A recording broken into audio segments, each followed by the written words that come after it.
बच्चों, आज हम पढ़ेंगे एक छोटी सी लघु कथा। अब आपके सिलेबस में एक नई चीज जुड़ गई है, लघु कथा। इस लघु कथा का टाइटल है आपसी सहयोग, ठीक है, या मेल जोल, आप जो भी है उस पे संबंधित ये कथा लिख सकते हैं। नदी के किनारे एक घना वृक्ष था, उस पर बहुत सारे पक्षी अपना अपना घोंसले में अपने बच्चों के साथ रहते थे। उसी पेड़ की जड़ में बहुत सारी चींटियां भी रहती थी।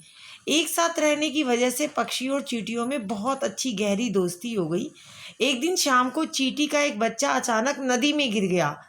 पक्षी चींटी के बच्चे को बचाने की कोशिश करने लगे।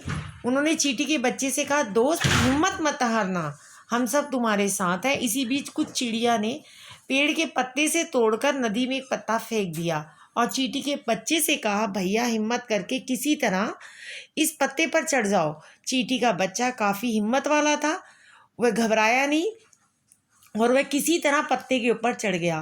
पत्ता बहता रहा, आगे एक बड़ा सा पत्थर आया और पानी जमा हुआ था, तो वहीं पे पत्ता भी जम गया, रुक गया। ऊपर से चिड़िया भी उड़ते उड़ते वहीं जाकर एक पत्थर पर बैठ गई और जैसे ही मौका मिला अपनी चोंच से उन्होंने चींटी के बच्चे को उठा लिया और लाकर उसकी माँ को सौंप दिया। माता पिता ने चिड़िया पक्षियों को धन्यवाद भी दिया। इस घटना को बीते काफ़ी दिन हो चुके थे। एक दिन शिकारी का एक दल नदी के किनारे पानी पीने आया। तभी उन्होंने देखा चिड़िया के कई सारे घोंसले हैं। उसने अपने साथियों से कहा, तुम रुको, आज हम पक्षियों के इन्हीं अंडों से दावत करेंगे। यह कर वह पेड़ पर चढ़ने लगा।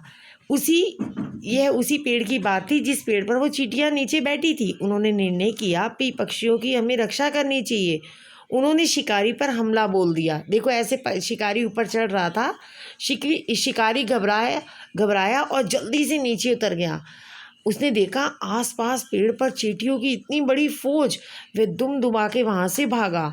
इस तरह चींटियों ने पक्षियों के द्वारा किए गए जो उपकार था उनके बच्चे को बचाने का, उसे उतार दिया। अपने पड़ोसी धर्म का पालन भी किया। तो बच्चों, आपने देखा किस तरह आपसी सहयोग और सूझबूझ से चिड़िया तथा चींटियाँ दोनों ने एक दूसरे की मदद की। इसी प्रकार किसी का मुसीबत का सामना साथ मिलकर अगर किया जाए तो व्यक्ति हर मुसीबत से बच सकता है।